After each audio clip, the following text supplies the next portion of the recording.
ಮಾತರಂ ಮೇ ಪಿತರತುಲಗುರೋ ಭ್ರಾತರಿಷ್ಟಾಪ್ತಬಂಧೋ ಸ್ವಾಮಿನ್ನ ಸರ್ವಾಂತರಾತ್ಮನ್ನ ಜರ ಜರಯಿತರ್ಜನ್ಮ ಮೃತ್ಯಾಮಯಾನಾಂ ಗೋವಿಂದೇ ದೇಹಿ ಭಕ್ತಿಂ ಭವತಿ ಚ ಭಗವನ್ ಊರ್ಜಿತಾಂ ನಿರ್ನಿಮಿತ್ತಾಂ ನಿರ್ವ್ಯಾಜಾಂ ನಿಶ್ಚಲಾಂ ಸದ್ಗುಣಗಣ ಬೃಹತೀಂ ಚಾಶ್ವತೀಮಾಶುದೇವ ನಾರಾಯಣಂ ನಮಸ್ಕೃತ್ಯ ನರಂ ಚೈವ ನರೋತ್ತಮಂ ದೇವೀಂ ಸರಸ್ವತೀಂ ವ್ಯಾಸಂ ತತೋ ಜಯಮುದಿ ಗ್ರಂಥಮುದೀರಯೇತ್ ವಿಜಾನತಾಂ ಅವಿತ್ತಸ್ಯ ಮಧ್ವಸ್ಯ ಜಗತಿ ಗುರೋಃ ಪೂರ್ವಾಚಾರ್ಯಮಹಿಷ್ಠಾನಾಮಿಯಂ ಪ್ರಣತಿಮಾಲಿಕಾ ಪೂರ್ಣಜ್ಞಾನಾಯ ವಿದ್ಮಹೇ ಪೂರ್ಣಾನಂದಾಯ ಧೀಮಹಿ ತನ್ನೋ ವ್ಯಾಸ ಪ್ರಚೋದಯಾತ್.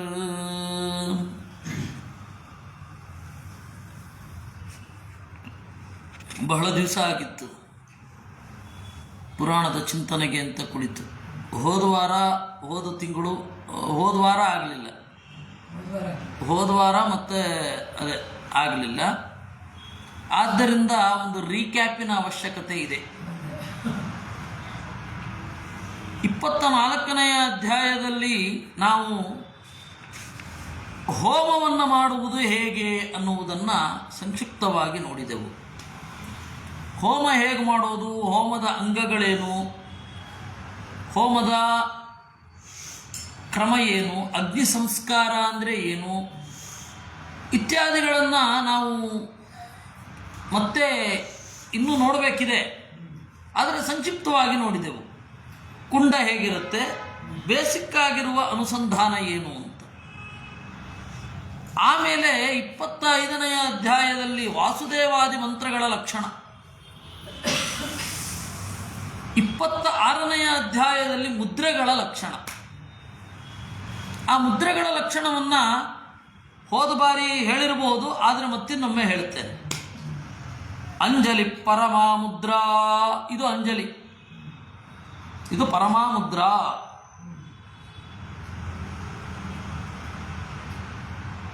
ಉತ್ಕೃಷ್ಟವಾದ ಮುದ್ರೆ, ದೇವರನ್ನು ಬೇಡುವುದು. ಮತ್ತೆ ಇಡೀ ಈ ಕೈ ಅದರಿಂದ ಮಾಡುವ ಮುದ್ರೆ. ಸುಮಾರು ಮುದ್ರೆಗಳಿದೆ. ಧನುರ್ಮುದ್ರೆ ಇದೆ, ಚಕ್ರ ಮುದ್ರೆ ಇದೆ, ಶಂಖ ಮುದ್ರೆ ಇದೆ, ಗದಾ ಮುದ್ರೆ ಇದೆ, ನಾರಾಚ ಮುದ್ರೆ ಇದೆ, ಸರ್ವಸಮ್ಮೋಹನ ಮುದ್ರೆ ಇದೆ. ಬೇಕಾಷ್ಟು ಮುದ್ರೆಗಳಿದೆ. ನೀವು ಎಷ್ಟು ತಿಳಿದುಕೊಂಡ್ರೂ ಮುಗಿಯದಷ್ಟು ಮುದ್ರೆ ಇದೆ. ದೇವರಿಗೆ ಆ ಮುದ್ರೆಗಳನ್ನು ತೋರಿಸಿ ದೇವರಿಗೆ ಆಯುಧವನ್ನು ಒಪ್ಪಿಸೋದು. ಇವಾಗ ಪರಶು ಮುದ್ರೆ ಆಯ್ತಾ, ಧನುರ್ಮುದ್ರೆ, ನಾರಾಚ ಮುದ್ರೆ, ಇವುಗಳನ್ನೆಲ್ಲ ಒಪ್ಪಿಸಿ ಚಕ್ರ, ಶಂಖ, ಗದ, ಪದ್ಮ ಇದನ್ನೆಲ್ಲ ಒಪ್ಪಿಸಿ ಈ ಆಯುಧಗಳನ್ನು ನಿನಗೆ ಒಪ್ಪಿಸ್ತಾ ಇದ್ದೇನಪ್ಪ, ಯಾವ ದುಷ್ಟಶಕ್ತಿಗಳು ಬಂದು ನಮ್ಮನ್ನು ಕಾಡದಿರಲಿ ಅಂತ ಹೇಳಿ ದೇವರಲ್ಲಿ ಪ್ರಾರ್ಥನೆ ಮಾಡೋದು. ಅದಾದ ಮೇಲೆ ಈ ಎಲ್ಲ ಮುದ್ರೆಗಳಾದ ಮೇಲೆ ದೇವರಿಗೆ ನೈವೇದ್ಯ ಸಮರ್ಪಣೆ ಮಾಡಲಿಕ್ಕೆ, ಅದು ನಿಮ್ಗೆ ಗೊತ್ತೇ ಇದೆ, ವಿಷಪರಿಹಾರಕ್ಕಾಗಿ ತಾರ್ಕ್ಷ ಮುದ್ರೆ. ಆಮೇಲೆ ಈ ನೈವೇದ್ಯ ಅಮೃತಮಯವಾಗಲಿ ಅಂತ ಹೇಳಿ ಧೇನು ಮುದ್ರೆ, ಇವುಗಳನ್ನೆಲ್ಲ ಮಾಡುವುದುಂಟು.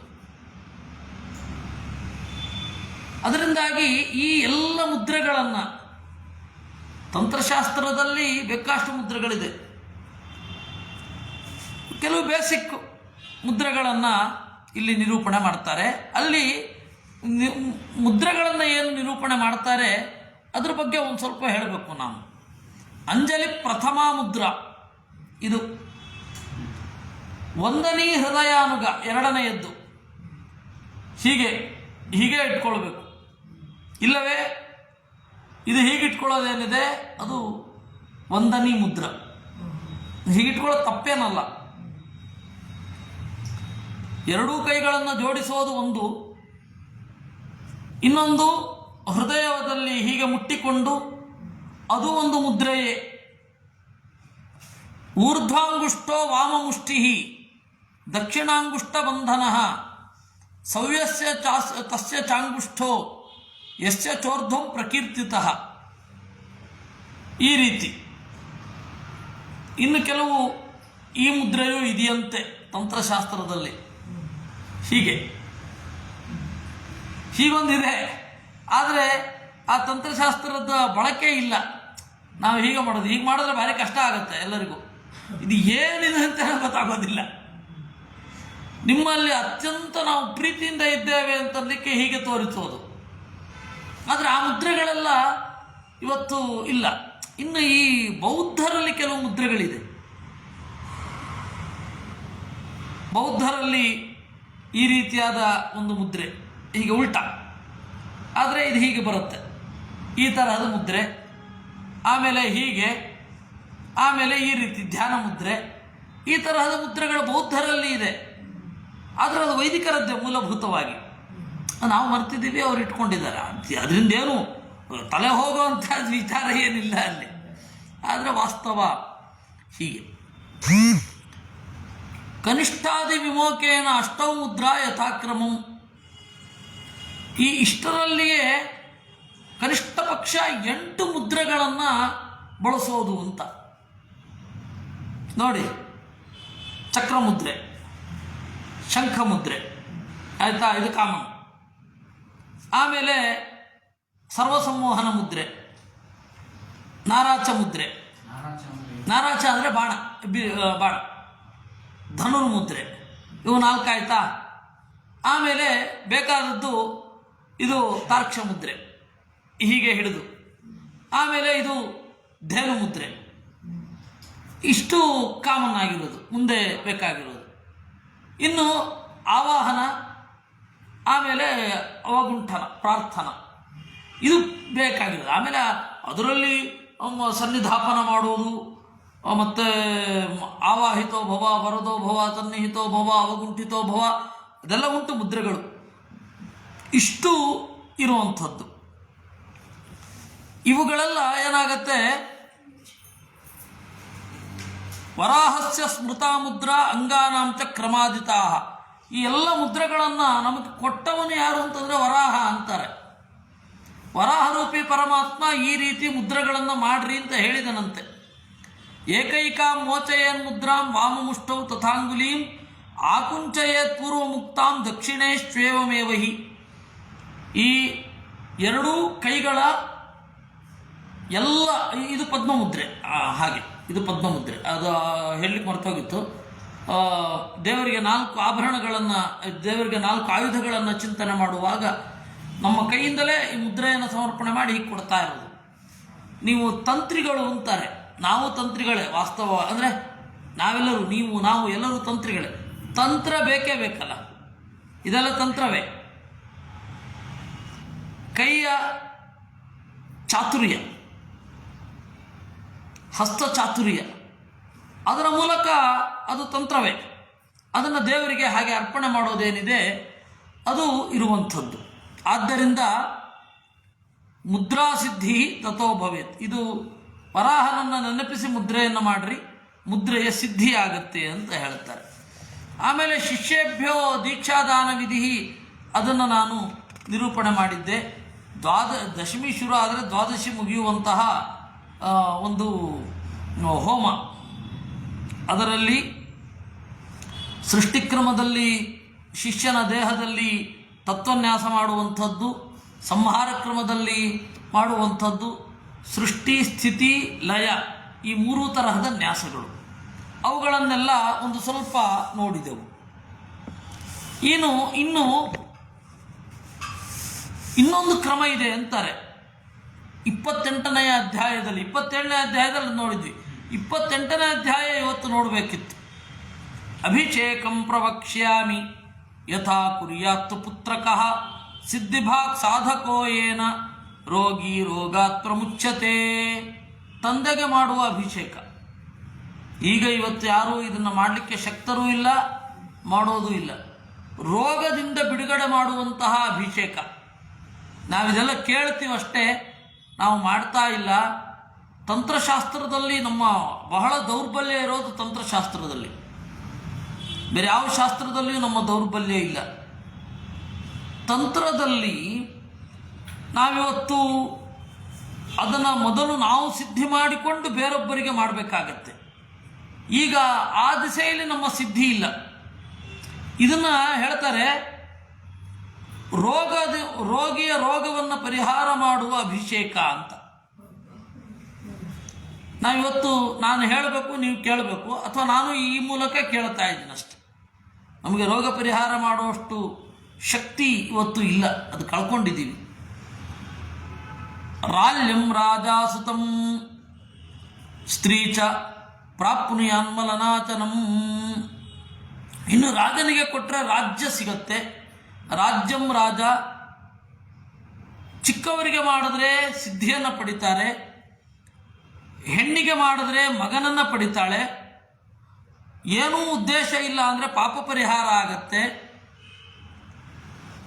ಮೃತ್ಸಾ ಕುಂಭಾತ್ ರತ್ನಾಢ್ಯಾತ್ ಮಧ್ಯಪೂರ್ವಾದಿತೋನ್ಯಸೇತ್.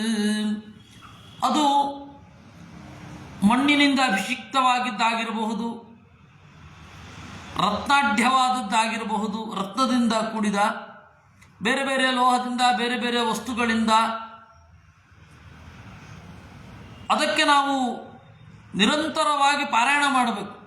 ಸಹಸ್ರಾವರ್ತಿತಾನ್ ಕುರ್ಯಾತ್. 1000 ಬಾರಿ ಅದಕ್ಕೆ ಅಭಿಮಂತ್ರಣವನ್ನು ಮಾಡಬೇಕು. 1000 ಬಾರಿ ಅಭಿಮಂತ್ರಣ ಮಾಡಿ ಆಮೇಲೆ ಅವನಿಗೆ ಅಭಿಷೇಕ ಮಾಡಬೇಕು. ಯಾರಿಗೆ? ರೋಗಿಗೆ ಮಾಡಿದ್ರೆ ರೋಗ ಪರಿಹಾರ ಆಗುತ್ತೆ, ರಾಜನಿಗೆ ಮಾಡಿದ್ರೆ ರಾಜ್ಯ ಪ್ರಾಪ್ತಿ ಆಗುತ್ತೆ, ಹೆಣ್ಣಿಗೆ ಮಾಡಿದ್ರೆ ಪುತ್ರ ಪ್ರಾಪ್ತಿ ಆಗುತ್ತೆ, ಇಲ್ಲ ಮಲನಾಶನ, ಅವನು ಏನು ಪಾಪಗಳನ್ನು ಮಾಡಿರ್ತಾನೆ ಅದು. ಆದರೆ ಅದು 1000 ಬಾರಿ ಜಪ ಆಗಿರಬೇಕು. ಯಾವುದು? ಒಂದೋ ವೇದ, ಒಂದೋ ಪುರುಷ ಸೂಕ್ತ, ಒಂದು ಇಡೀ ವೇದ 1000 ಬಾರಿ ಆವೃತ್ತಿ ಆಗಿರಬೇಕು. ಇಲ್ಲವೇ ಯಾವುದೋ ಒಂದು ಪರ್ಟಿಕ್ಯುಲರ್ ಮಂತ್ರ. ಆಚಾರ್ಯರು ಹಲವಾರು ಮಂತ್ರಗಳನ್ನು ಹೇಳ್ತಾರೆ. ಒಂದು ವಿಷ್ಣು ಗಾಯತ್ರಿ. ಆ ಗಾಯತ್ರಿಯನ್ನೇನು ಹೇಳೋಲ್ಲ ನಾನು. ವಿಷ್ಣು ಗಾಯತ್ರಿ. ಆತ್ವಾಹರ್ಷಂ ಅಂತ ಹೇಳಿ ಒಂದು ಸುಸೂಕ್ತ, ಅಥವಾ ಆಚಾರ್ಯರು ಹೇಳುವ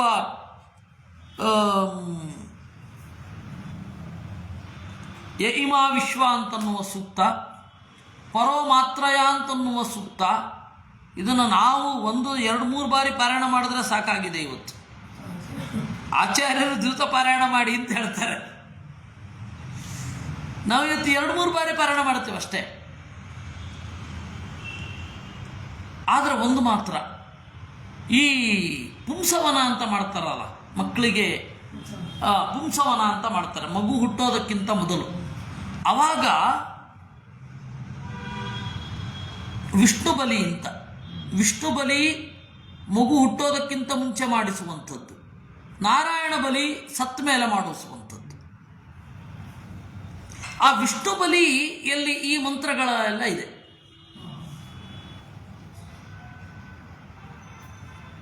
ಇಮಾ ವಿಶ್ವಾ ಭುವನಾನಿ ಜುಹ್ವದೃತಿರಹೋ ತಾನ್ಯತೀದತ್ ಪಿತಾನಃ ಅಂತ ಹೇಳಿ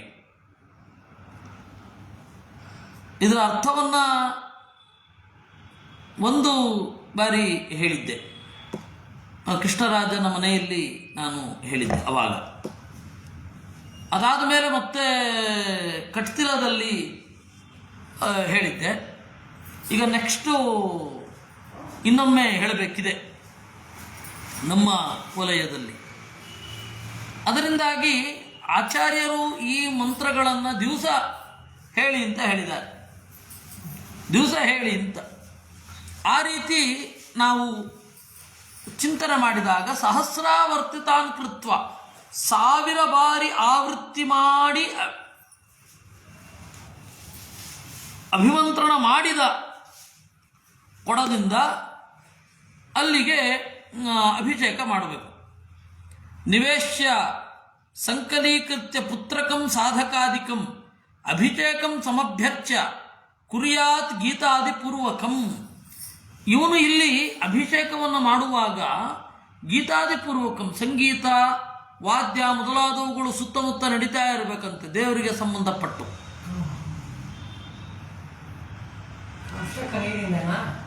ಅಭಿಷೇಕ ನೀರಿನಿಂದ ಅಲ್ಲ, ನೀರಿನಿಂದ ಮಾತ್ರ ಅಲ್ಲ, ನೀರಿನ ಮಧ್ಯದಲ್ಲಿ ನಿಮಗೆ ಬೇರೆ ಬೇರೆ ದ್ರವ್ಯಗಳನ್ನು ಹಾಕಬಹುದು. ಅದು ಎಷ್ಟು 1000 ಕಲಶ ಹಾಕಬಹುದು, 108 ಕಲಶವನ್ನು ಹಾಕಬಹುದು.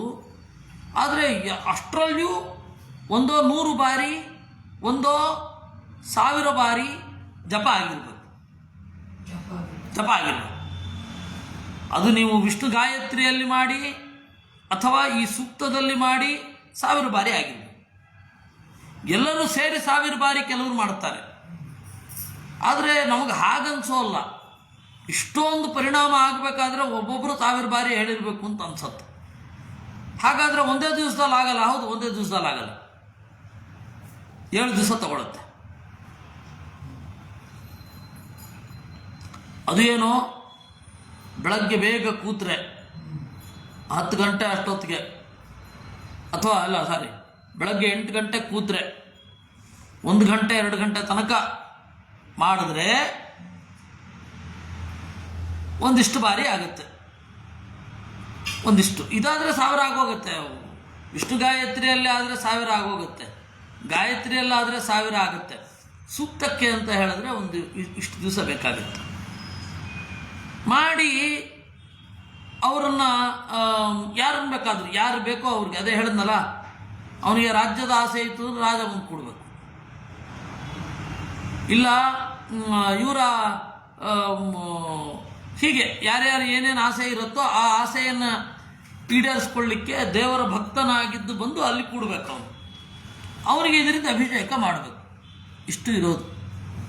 ದದ್ಯಾಚ್ಚ ಯೋಗ ಪೀಠಾದೀಸ್ತು ಅನುಗ್ರಾಶ್ಯಾಸ್ತ್ವಯಾನರಾಂ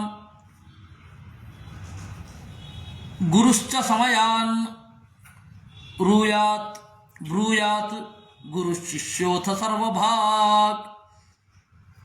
ಒಂದು ಇಲ್ಲ, ಮುಂದೆ ಇವನನ್ನು ಶಾಸ್ತ್ರಸಿದ್ಧಿ ಆಗಬೇಕು ಅಂದರೆ ಅಭಿಷೇಕ ಮಾಡಿ ಆಮೇಲೆ ಸಮಯಾನ್ನು ಶಾಸ್ತ್ರಾದಿಗಳನ್ನು ವೇದಾದಿಗಳನ್ನು ಉಪದೇಶ ಮಾಡಬೇಕು. ಆದರೆ ಇವಾಗ ಎಲ್ಲಿಯೂ ಕೂಡ ಈ ಪದ್ಧತಿ ಇಲ್ಲ.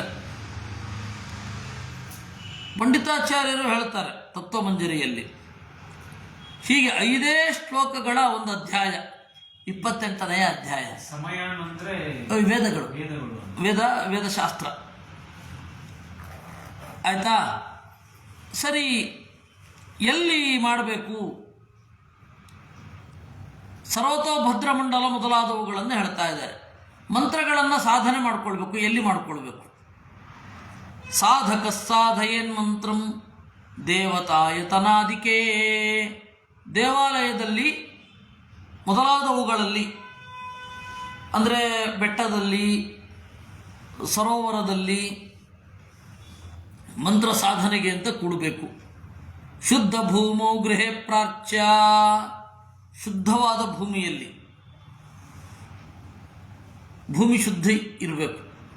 ಅಂದರೆ ಅಲ್ಲಿ ಕಸವೋ ಅಥವಾ ಸ್ಮಶಾನ ಮೊದಲಾದವುಗಳು ಆಗಬಾರದು. ಸ್ಮಶಾನ ಮೊದಲಾದವುಗಳಲ್ಲಿ ಹೋಗಿ ಜಪ ಮಾಡುವ ಮಂತ್ರಗಳು ಉಂಟು.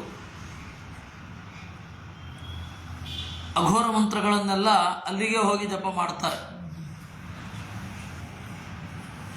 ಆದರೆ ಅದೆಲ್ಲ ಶಾಕ್ತರು ಮತ್ತು ಶೈವರು ಮಾಡುವಂಥದ್ದು. ಶಾಕ್ತರು ಮುಖ್ಯವಾಗಿ, ಪಾಶುಪತರು, ಈ ಅಘೋರಿ ಬಾಬಾಗಳು ಅಂತೆಲ್ಲ ಇದ್ದಾರಲ್ಲ, ಅವರೆಲ್ಲ ಶಾಕ್ತರ ಒಂದು ಪ್ರಭೇದ. ಅವರೆಲ್ಲ ಹಾಗೆ ಮಾಡ್ತಾರೆ. ಶುದ್ಧ ಭೂಮು ಗೃಹೇ, ಯಾವುದು ಬೇಡಪ್ಪ ಅಂದರೆ ಮನೆ ಸಾಕಪ್ಪ, ಭೂಮಿ ಶುದ್ಧ ಆಗಿದ್ದರೆ ಆಯ್ತಷ್ಟೆ. ಮಂಡಲೇ ಹರಿಮೀಶ್ವರಂ ಪ್ರಾರ್ಚ್ಯ, ಮಂಡಲದಲ್ಲಿ ದೇವರನ್ನು ಪೂಜೆ ಮಾಡಿ ಜಪ ಮಾಡ್ಬೋದು. ಅಂದರೆ ನಿಮಗೆ ಒಂದು ಪ್ರತಿಮೆ ಈ ತರಹನೂ ಬೇಕು ಅಂತ ಇಲ್ಲ. ಮಂಡಲ ಅಂತಂದರೆ ಯಾವುದು? ಸರ್ವತೋಭದ್ರ ಮಂಡಲ, ಚಕ್ರಾಬ್ಜ ಮಂಡಲ ಮೊದಲಾದವುಗಳು. ಚತುರಸ್ತ್ರೀಕೃತೆ ಕ್ಷೇತ್ರೇ ಮಂಡಲಾದೀನಿ ವೈಲಿಖೇತ್ ರಸಬಾಣಾಕ್ಷಕೋಷ್ಠೇಶು ಸರ್ವತೋ ಭದ್ರಮಾಲಿಖೇತ್. ಚತುರಶ್ರೀಕೃತೆ ಕ್ಷೇತ್ರೇ, ಸರ್ವತೋ ಭದ್ರಮಂಡಲ ಹೇಗೆ? ಸರಿಯಾಗಿ ಚೌಕಾಕಾರ ಇರಬೇಕು. ಅಂದರೆ ಇಲ್ಲಿ ಒಂದು ಚೌಕ, ಇಲ್ಲಿ ಒಂದು ಡಯಾಮೀಟರು, ಆಮೇಲೆ ಮುಂದೆ ಹೋಗಿ ದೊಡ್ಡದೋ ಚಿಕ್ಕದೋ ಆಗೋದು ಆ ತರಹದ್ದೆಲ್ಲ ಇರಬಾರ್ದು. ಬೆಂಗಳೂರಿನ ಮನೆಯ ಸೈಟಿನ ತರಹ ಅಂತಂದರೆ ಆದೀತು, ಹಾಗಿರಬಾರ್ದು. ಪೂರ್ತಿ ಸ್ಟ್ರೈಟ್ 100 ಇದ್ದರೆ ಹೇಗೆ ಹಾಗೆ 100, 120, 60, 80 ಆ ತರಹ ಇರಲಿಕ್ಕಿಲ್ಲ. 80, 60, ಹಾಗೆ ಅದನ್ನು ಚತುರಶ್ರ ಅಂತ ಕರೆಯೋದು. ಚತುರಶ್ರವಾಗಿ ಇರಬೇಕು.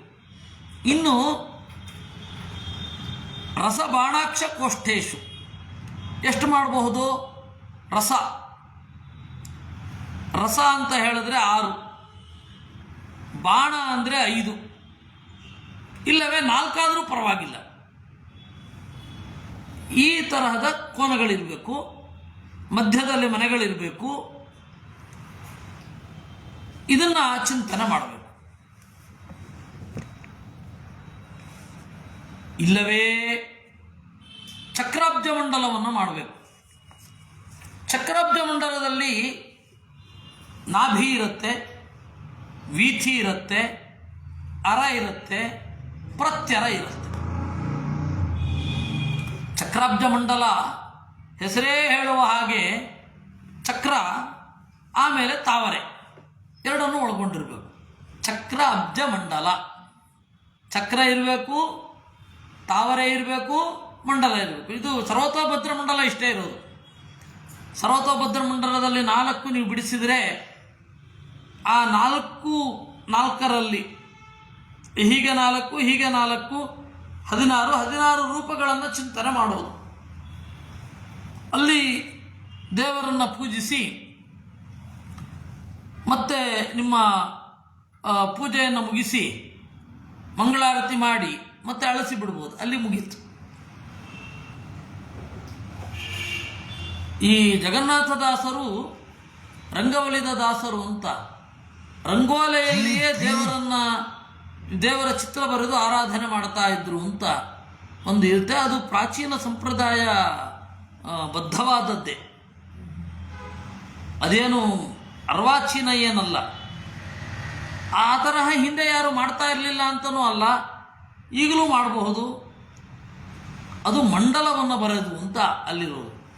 ಅವರು ಸರ್ವತೋಭದ್ರ ಮಂಡಲದ ಮೇಲೆ ಚಿತ್ರಣ ಬಿಡಿಸ್ತಾ ಇದ್ರೋ ಏನೋ ಗೊತ್ತಿಲ್ಲ. ಚಕ್ರಾಬ್ಜ ಮಂಡಲದ ಬಗ್ಗೆ ಅಂತೂ ವಿಜಯದಾಸರದ್ದು ಒಂದು ಪದ್ಯ ಇದೆ.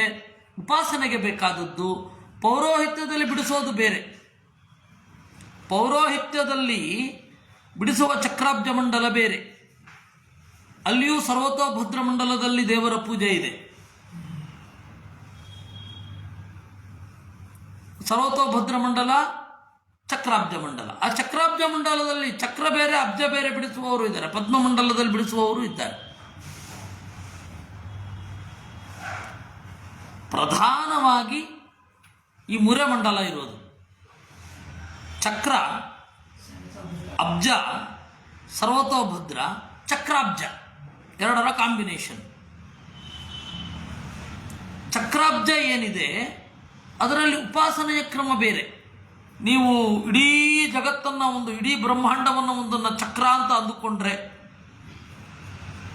ಅಲ್ಲಿ ಅರ ಯಾವುದು, ಪ್ರತ್ಯರ ಯಾವುದು ಮೊದಲಾದವುಗಳನ್ನು ಬೇರೆ ಬೇರೆ ಬೇರೆ ಬೇರೆ ತರಹ ಹೇಳುತ್ತೆ. ಆದಿಪರ್ವದಲ್ಲಿ ಒಂದು ತರಹದ ಚಕ್ರ ಇದೆ. ಆದಿಪರ್ವದಲ್ಲಿ, ಮಹಾಭಾರತದ ಆದಿಪರ್ವದಲ್ಲಿ ಒಂದು ತರಹದ ಚಕ್ರ ಇದೆ. ಉಪನಿಷತ್ತಿನಲ್ಲಿ, ವೇದದಲ್ಲಿ ಒಂದು ತರಹದ ಚಕ್ರ ಇದೆ. ಭಾಗವತದಲ್ಲಿ ಒಂದು ಚಕ್ರ ಇದೆ. ಈ ಚಕ್ರ ಅನ್ನುವ ಪ್ರತೀಕದಲ್ಲಿ ದೇವರ ಆರಾಧನೆ ಹೇಗೆ ಮಾಡಬೇಕು ಅಂತ ಬೇರೆ ಬೇರೆ ಕಡೆ ಇದೆ. ಇದು ಉಪಾಸನೆಗೆ ಸಂಬಂಧಪಟ್ಟದ್ದು.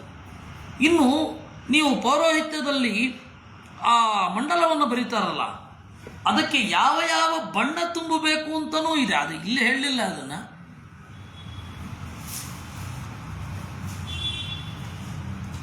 ಯಾವ ಯಾವ ಬಣ್ಣ ತುಂಬಬೇಕು ಅಂತ ಯೋಗ ದೀಪಿಕಾದಲ್ಲಿದೆ.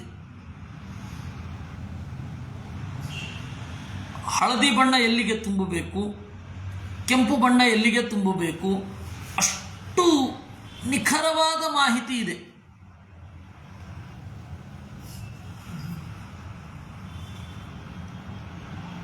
ಹೀಗಾಗಿ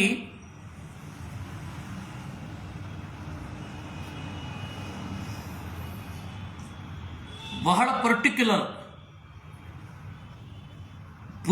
ಇದು ಪೌರೋಹಿತ್ಯದಲ್ಲಿ ಬರೆಯುವಂತಹ ಚಕ್ರ ಮತ್ತು ಅಬ್ಜ, ಈ ಮಂಡಲಗಳ ಮೂಲಕವೇ ದೇವರನ್ನು ಪೂಜೆ ಮಾಡಿ ಆಮೇಲೆ ನೀವು ಮತ್ತೆ ಅದನ್ನು ತೆಗೆದು ಹೃದಯದಲ್ಲಿ ಆವಾಹನೆ ಮಾಡಿ ಅದನ್ನು ಗುಡಿಸ್ಬಿಡೋದು. ಅವತ್ತಿನ ಪೂಜೆ ಮುಗೀತು. ಮತ್ತೆ ಮಾರನೇ ದಿವಸ ಮಂಡಲ ಹಾಕಿ ಪೂಜೆ ಮಾಡಿ ಮತ್ತೆ ಗುಡಿಸ್ಬಿಡ್ಬಹುದು. ಈ ತರಹ ಮಾಡಿದ್ರೆ ನಿಮಗೊಂದು ಪೀಠ ಆ ತರಹನೂ ಏನು ಬೇಡ ಅಲ್ಲಿ. ಯಾಕಂದರೆ ಮಂಡಲದಲ್ಲಿಯೇ ದೇವರನ್ನು ಪೂಜೆ ಮಾಡುವ ಕ್ರಮ ಇದು. ಶ್ರೀಚಕ್ರ ಅಂತ, ಶ್ರೀಚಕ್ರ ಮತ್ತು ಎರಡು ವೈಷ್ಣವರು ಪೂಜೆ ಮಾಡೋದು, ಶಾಕ್ತರು ಪೂಜೆ ಮಾಡೋದು ಅಂತ. ಶ್ರೀಚಕ್ರ ಎರಡರಲ್ಲಿಯೂ ಲಕ್ಷ್ಮಿಯನ್ನ ಚಕ್ರದಲ್ಲಿ ಆರಾಧನೆ ಮಾಡೋದೇನಿದೆ ಅದು ಶ್ರೀಚಕ್ರ ಅಂತ. ವೈಷ್ಣವರು ಹೆಂಗೆ ಪೂಜೆ ಮಾಡ್ತಾರೆ ಅಂದರೆ, ಅವಳು ದುರ್ಗಾದೇವಿ ಏನಿದ್ದಾಳೆ ಅವಳು ಚಕ್ರಾಭಿಮಾನಿ. ಅವಳು ದೇವರನ್ನು ಹೇಗೆ ಹೊತ್ತಿದ್ದಾಳೆ ಅನ್ನುವ ಉಪಾಸನೆ ಏನಿದೆ ಅದು ಶ್ರೀಚಕ್ರ ಪೂಜೆ ಆಗತ್ತೆ ಅವರಿಗೆ. ಅದೇ ಶಾಕ್ತರು ದೇವಿಯನ್ನು ಒಂದು ರೀತಿ ಪೂಜೆ ಮಾಡ್ತಾರೆ, ಅವ್ರದ್ದು ಶ್ರೀಚಕ್ರವೇ. ಆದರೆ ಹೊಟ್ಟೆ ಎರಡೂ ಕೂಡ ಚಕ್ರವೇ. ಆ ಚಕ್ರ ಯಾವರು ಅಂತ ಆಗಲಿ. ಅದರಿಂದಾಗಿ ಶ್ರೀಚಕ್ರ ಬೇರೆ, ಪುರುಷ ಚಕ್ರ ಬೇರೆ. ಆದ್ದರಿಂದ ಈ ಮಂಡಲದಲ್ಲಿ ಪೂಜೆ ಮಾಡೋದೇನಿದೆ ಆ ಮಂಡಲದ ಪೂಜೆಯನ್ನೇ ಜಗನ್ನಾಥದಾಸರು ಅವರು ಹೋದ ಕಡೆ ರಂಗೋಲೆಯಲ್ಲಿ ಆ ಮಂಡಲವನ್ನು ಹಾಕಿಕೊಂಡು ಪ್ರಾಯ ಪೂಜೆ ಮಾಡ್ತಾ ಇರಬೇಕು. ಆಮೇಲೆ ಏನೇನೋ ಕಥೆ ಬಂತು ಬಿಡ್ರಿ. ಅವರು ಶ್ರೀರಂಗನ ಪ್ರತಿಮೆಯನ್ನು ಮಾಡ್ತಾ, ಶ್ರೀರಂಗನ ಒಂದು ಚಿತ್ರವನ್ನು ಬರೆದುಬಿಟ್ಟು ಪೂಜೆ ಮಾಡ್ತಾ ಇದ್ರು. ಯಾಕೆ ದಾಸರೇ ಇವತ್ತು ಕಿರೀಟ ಹಾಕಿಲ್ಲ ಅಂದರೆ ಅಲ್ಲೂ ಕಿರೀಟ ಹಾಕಿಲ್ಲ ಅಂದ್ರಂತೆ. ಅಲ್ಲಿಗೆ ಹೋಗಿ ನೋಡ್ಕೊಂಡಾಗ ಅಲ್ಲಿ ಶ್ರೀರಂಗಪಟ್ಟಣದಲ್ಲಿಯೂ ಕಿರೀಟ ಇರಲಿಲ್ಲವಂತೆ. ಅಲ್ಲ, ಈ ಕತೆ ಏನು ತೊಗೊಂಡೇನು ಮಾಡೋಣ? ಯಾಕೆ ಅಂದರೆ ಅವ್ರು ಹಾಕಲಿಲ್ಲ ಅಂದ್ರೆ ಇವ್ರು ಹಾಕಬೇಕಾ? ಇವ್ರು ಹಾಕಬಾರ್ದ? ಯಾಕೆ ಅಂದರೆ ನೋಡಿ, ಅವ್ರ ಪ್ರಮಾಣನೂ ಅಲ್ಲ ಅಲ್ಲಿಯ ಅರ್ಚಕರು. ಅವ್ರು ಯಾಕೋ ಹಾಕಲಿಲ್ಲ. ಮತ್ತು ಇಬ್ಬರದು ಒಂದೇ ಮತವೂ ಅಲ್ಲ. ಅವ್ರದ್ದು ರಾಮಾನುಜೀಯ ಮತ, ಇವ್ರದ್ದು ಮಾಧ್ವ ಮತ. ಇವ್ರನ್ನ ಅವ್ರು ಯಾಕೆ ಇವಾಗ ಜಗನ್ನಾಥದಾಸರು ದೊಡ್ಡವರು ತಾನೆ, ಅವ್ರನ್ನ ಯಾಕೆ ಅನುಕರಣೆ ಮಾಡಬೇಕು? ಅನುಕರಣೆ ಮಾಡಿದಾಗ ಅಲ್ಲಿಲ್ವಾ? ಈಗ ತಲೆ ಇಲ್ಲದೆ ಒಂದು ಕತೆ ಬಿಟ್ಬಿಡ್ತಾರೆ ನಮ್ಮ ಜನ. ಆದರೆ ವಾಸ್ತವವಾಗಿ ಮಂಡಲದಲ್ಲಿ ಪೂಜೆ ಅನ್ನೋದೇನಿದೆ ಅದು ಪ್ರಾಚೀನ. ಅದು ಚಕ್ರಾಬ್ಜಂ ಭದ್ರಕಂ ವಾಪಿ, ಇದನ್ನು ಮಂಡಲ ಅಂತ ಅನ್ನೋದು. ಈ ಮಂಡಲದಲ್ಲಿ ಒಂದು ಕ್ರಮ ಉಂಟು. ಅದರ ಉಪಾಸನೆಯ ಮುಖವನ್ನು ನಾವು ಶ್ವೇತಾಶ್ವತರದಲ್ಲಿ ಕಾಣ್ತೇವೆ. ಚಕ್ರದಲ್ಲಿ ದೇವರನ್ನು ಹೇಗೆ ಚಿಂತನೆ ಮಾಡೋದು ಅಂತ. ಮತ್ತು ಎಲ್ಲವೂ ಚಕ್ರವನ್ನು ಬಿಟ್ಟಿಲ್ವೇ ಇಲ್ಲ. ನಿಮಗೆ ಋಗ್ವೇದದ ಚಕ್ರ, ಯಜುರ್ವೇದದ ಚಕ್ರ, ಸಾಮವೇದದ ಚಕ್ರ, ಅಥರ್ವವೇದದ ಚಕ್ರ, ಉಪನಿಷತ್ತುಗಳಲ್ಲಿ ಬಂದ ಚಕ್ರ, ರಾಮಾಯಣ ಮಹಾಭಾರತಗಳಲ್ಲಿ ಬಂದ ಚಕ್ರ ಅಂತ ಅಧ್ಯಯನ ಮಾಡಿದ್ರೆ ಆ ಚಕ್ರ ಮುಗಿಯೋದೇ ಇಲ್ಲ, ತಿರುಗ್ತಾನೆ ಇರುತ್ತೆ. ಆದರೆ ಒಂದು ಮಾತ್ರ, ದೇವರನ್ನು ನೀವು ಎದುರುಗಡೆ ಮಂಡಲದಲ್ಲಿ ಆರಾಧನೆ ಮಾಡಬೇಕಾದ್ರೆ ಒಂದು ಚಕ್ರ, ಇನ್ನೊಂದು ಅಬ್ಜ ತಾವರೆ, ಇನ್ನೊಂದು ಭದ್ರಕ, ಚಚ್ಚೌಕವಾಗಿ ಇರುವಂಥದ್ದು. ನೀವು ಮಧ್ವವಿಜಯದಲ್ಲಿ ಈ ಪದ್ಮ ದಳ ಇಲ್ಲ, ಚಕ್ರ ವೃತ್ತ ಇದೆ. ಆಮೇಲೆ ಸರ್ವತೋಭದ್ರ, ಸರ್ವತೋಭದ್ರ ವೃತ್ತ ಇದೆ. ಈಗ ನೋಡಿ, ಸಮಾನಯಾಯ ನಮಾಸ ಮಾಯಯ ತತಯಾಯಮ ನಯಾಸನ ನಾಸಯಾನ ಯಾತನಾ ಲಲನಾತಯಾತ್. ಇದು ಭದ್ರಮಂಡಲ. ಇದು ಭದ್ರಮಂಡಲದಲ್ಲಿರೋದು, ಭದ್ರಕ ಮಂಡಲದಲ್ಲಿ. ಇದನ್ನೇ ನೀವು ಅಬ್ಜ ಪದ್ಮ ಅಂತಲೂ ಚಿಂತನೆ ಮಾಡಿದ್ರೆ ಹೇಗಾಗತ್ತೆ ಅಂತ ನಿರೂಪಣೆ ಮಾಡಿದ್ದಾರೆ. ಇದು ಬೇರೆ ಬೇರೆ ಸರ್ವತೋಭದ್ರ ಮಂಡಲ ಆಗುತ್ತೆ, 4 ಆಗುತ್ತೆ, 8 ಆಗುತ್ತೆ. ಸಮಾನಯ ಉಲ್ಟಾ ಬಂದರೆ ಯಾನ ಮಾಸ, ಮಾಯಯ ಉಲ್ಟಾ ತತಯಾಯಮ, ನಯಾಸನ ನಾಸಯಾನ, ಯಾತನ ಲಲನಾತಯ. ಅದರಿಂದಾಗಿ ನಾವು ಭದ್ರಕ ಮಂಡಲ, ಚಕ್ರಮಂಡಲ, ಪದ್ಮಮಂಡಲ ಇವುಗಳು ಕಾವ್ಯದಲ್ಲಿಯೂ ಇಳಿದು ಬಂತು ಆಮೇಲೆ. ಅದರಿಂದ ಮಂಡಲ ಪೂಜೆ ಮಾಡುವವರಿಗೆ ಈ ಮಂಡಲಗಳು ಗೊತ್ತಿರಬೇಕು. ಈ ಮಂಡಲ ಹೇಗೆ ಹಾಕಬೇಕು, ಹೇಗೆ ಬರಿಬೇಕು ಅಂತ ಇಲ್ಲಿದೆ. ಹೇಗೆ ಬರಿಬೇಕು ಅಂದರೆ ಚಿತ್ರ ನೋಡಿದ್ರೆ ಗೊತ್ತಾಗ್ಬಿಡುತ್ತೆ. ಹೇಗೆ ಉಪಾಸನೆ ಮಾಡಬೇಕು ಅಂತ ಇಲ್ಲಿ ಹೇಳಿಲ್ಲ. ಇದು ನಿಮಗೆ 50 ಶ್ಲೋಕಗಳನ್ನು ಒಳಗೊಂಡಿದೆ. ಕೋಷ್ಟಕ ಹೀಗಿರಬೇಕು, ಕೋನ ಹೀಗಿರಬೇಕು, ನಾಭಿ ಹೀಗಿರಬೇಕು, ಚಕ್ರ ಹೀಗಿರಬೇಕು, ಪದ್ಮ ಹೀಗಿರಬೇಕು, ಮನೆಯ ಅಳತೆ ಎಷ್ಟಿರಬೇಕು ಇತ್ಯಾದಿಗಳನ್ನೆಲ್ಲ ಹೇಳಿದ್ದಾರೆ. ಯಾರನ್ನ ಆರಾಧನೆ ಮಾಡಬೇಕು ಅಂತಲೇ ಹೇಳಲಿಲ್ಲ. ಯಾಕೆಂದರೆ ಬಹಳ ಕಡೆ ಬಹಳ ಇದೆ. ನಿಮಗೆ ಯಾವುದು ಇಷ್ಟವೋ ಅದನ್ನು ಮಾಡಬಹುದು ಅನ್ನುವ ಕಾರಣಕ್ಕಾಗಿಯೋ ಏನೋ ಅದನ್ನು ಇವರು ಹೇಳಲಿಲ್ಲ. ಹೀಗೆ ನಾವು 29ನೇ ಅಧ್ಯಾಯವನ್ನು ನೋಡಿದೆವು. ಇದರಲ್ಲಿ ಚಕ್ರಮಂಡಲ ಮತ್ತು ಅಬ್ಜಮಂಡಲ, ಇನ್ನು ಸರ್ವತೋಭದ್ರ ಮಂಡಲ. ಸರ್ವತೋಭದ್ರ ಮಂಡಲದಲ್ಲಿ ದೇವತೆಗಳನ್ನು ಹೇಳ್ತಾರೆ. ಕೆಲವೊಮ್ಮೆ ಮಂತ್ರಗಳನ್ನು ಹೀಗೆ ಬರೀರಿ ಅಂತಾರೆ. ಮಂತ್ರದ ಅಕ್ಷರಗಳನ್ನು ಅಲ್ಲಿ ಬರೆದು ಆ ಯಂತ್ರಗಳಲ್ಲಿ ಬರೆಯೋದು, ಯಂತ್ರದಲ್ಲಿ ಬರೋದು, ಚಿಂತನೆ ಮಾಡೋದು. 2 ರೀತಿ. ಒಂದು ನೆಲದಲ್ಲಿ ಬರೋದು, ಚಿಂತನೆ ಮಾಡೋದು. ಇನ್ನೊಂದು ತಾಮ್ರದ ತಗಡು ಮೊದಲಾದವುಗಳಲ್ಲಿ ಬರೋದು, ಅದನ್ನು ಸುತ್ತಿ ಹಾಕಿಕೊಳ್ಳೋದು. ಯಂತ್ರಂ ರಕ್ಷಾದಿ ಸಾಧಕಂ. ಹೀಗೆ ಬೇರೆ ಬೇರೆ ತರಹದ್ದು ಹೇಳ್ತಾರೆ. ಬರೆಯೋದು ಎಲ್ಲಿ ಬೇಕಾದ್ರೂ ಬರಿಬಹುದು, ಯಾವ ಮೆಟೀರಿಯಲ್ ಅಲ್ಲಿ ಬೇಕಾದರೂ ಬರಿಬಹುದು. ಆದರೆ ಯಾರನ್ನ ಚಿಂತನೆ ಮಾಡಬೇಕು ಹೇಳಲ್ಲ. ಯಾಕೆ? ಹೌದು, ನಿಮ್ಗೆ ಯಾವುದು ಬೇಕು? ರಕ್ಷಣೆ ಬೇಕಾ? ಸುದರ್ಶನ ಮಂತ್ರವನ್ನು ಬರಿ.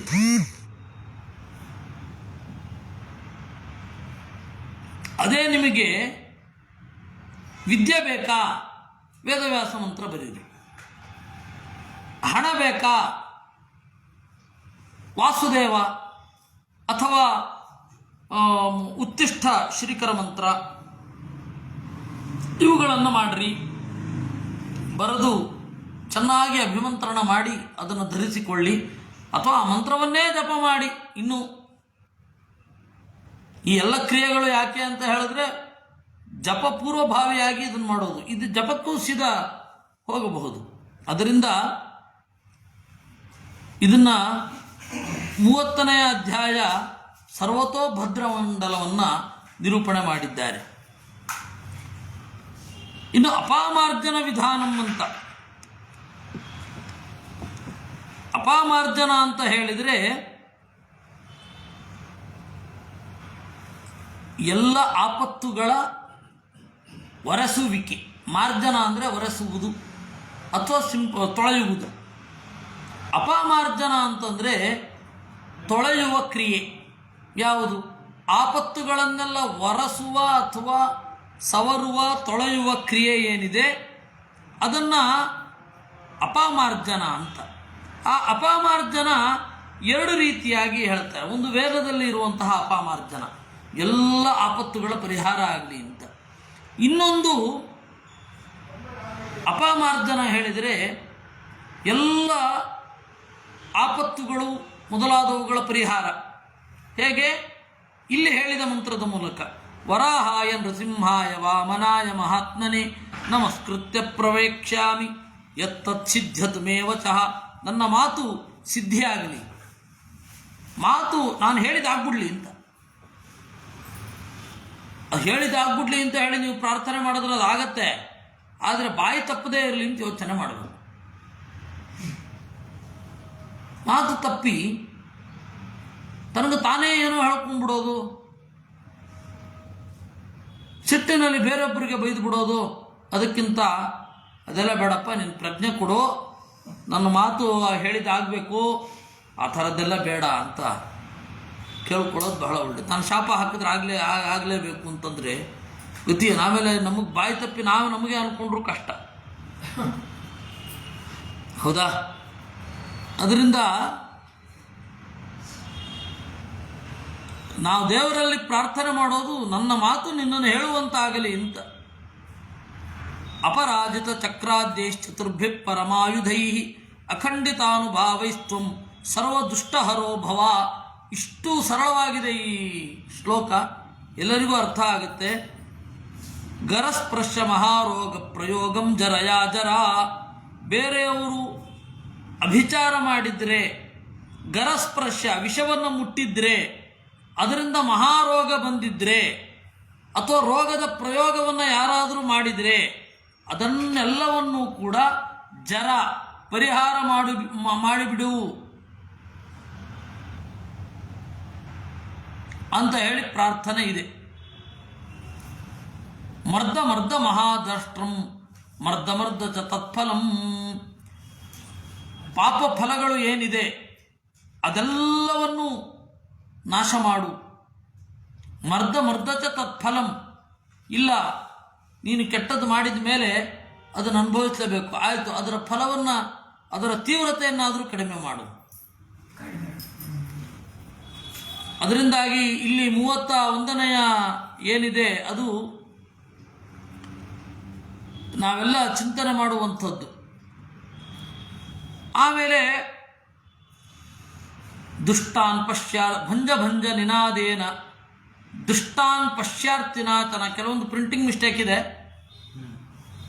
ಅದನ್ನು ಸರಿ ಮಾಡಿಕೊಳ್ಬೇಕು.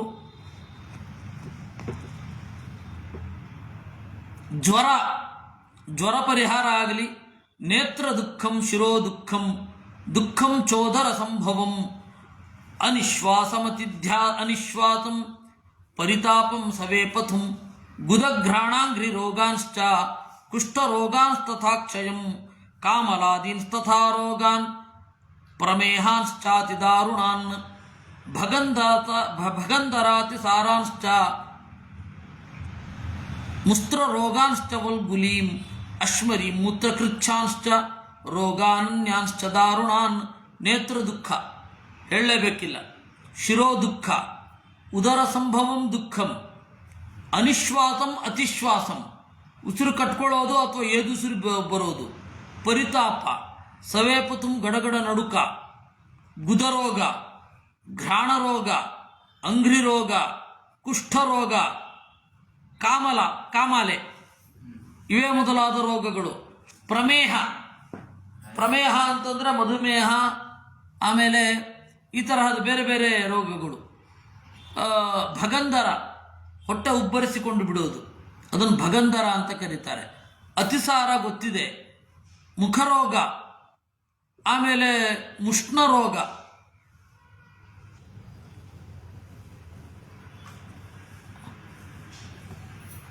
ಪಿತ್ತದಿಂದ ಉಂಟಾದವು, ವಾತದಿಂದ ಉಂಟಾದ ರೋಗಗಳು, ಕಫದಿಂದ ಉಂಟಾದ ರೋಗಗಳು, ಬರುವ ರೋಗಗಳು, ಲೂತ ವಿಸ್ಫೋಟಕಾದಯ, ಒಳಗಡೆಯಿಂದಲೇ ಒಡೆದು ಹೋಗುವುದು ಗಡ್ಡೆಯಾಗಿ, ಇದನ್ನು ಲೂತ ವಿಸ್ಫೋಟ ಅಂತ ಕರೀತಾರೆ. ಇದೆಲ್ಲವೂ ತೇ ಸರ್ವೇ ಪ್ರಶಮಮ್ಯ ಅಂತೂ ವಾಸುದೇವಸ್ಯ ಕೀರ್ತನಾತ್. ಅಚ್ಯುತಾನಂತ ಗೋವಿಂದ ನಾಮೋಚ್ಚಾರಣ ಭೇಷಜಾತ್ ನಶ್ಯಂತಿ ಸಕಲಾರೋಗ ಸತ್ಯಂ ಸತ್ಯಂ ವದಾಮ್ಯಹಂ ಅನ್ನುವ ಮಾತು ಇಲ್ಲಿ ಬರುತ್ತೆ. ಕೃಷ್ಣಾಮೃತ ಮಹಾರ್ಣವದಲ್ಲಿಯೂ ಇದೆ ಇದೇ ಮಾತು, ಮಧ್ವಾಚಾರ್ಯರು ಹೇಳಿದ ಮಾತು. ಅಲ್ಲಿ ಭೇಷಜ ಅಂತಿದೆ ಸ್ವಲ್ಪ, ಆದರೆ ಹಾಗೇ ಇದೆ.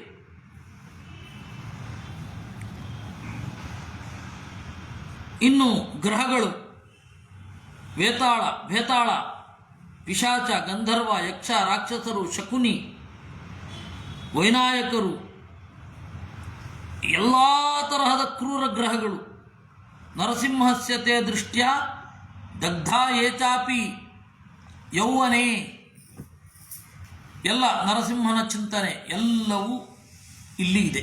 ರಕ್ಷಾಂ ಕರೋತು ಸರ್ವಾತ್ಮ, ಎಲ್ಲ ಕಡೆಯಿಂದ ನಮ್ಮನ್ನು ರಕ್ಷಣೆ ಮಾಡಲಿ ಅಂತ. ಇದನ್ನು ಯಾರು ಹೇಳಬೇಕು? ಯಾರು ಬೇಕಾದರೂ ಹೇಳಬಹುದು. ಗೃಹಿಣಿಯರು ಅವರ ಕುಟುಂಬದ ರಕ್ಷಣೆಗಾಗಿ ಹೇಳಬಹುದು. ಇವ್ರು ಹೇಳಬಾರ್ದು ಅವ್ರು ಹೇಳಬಾರ್ದು ಅಂತ ಇಲ್ಲ.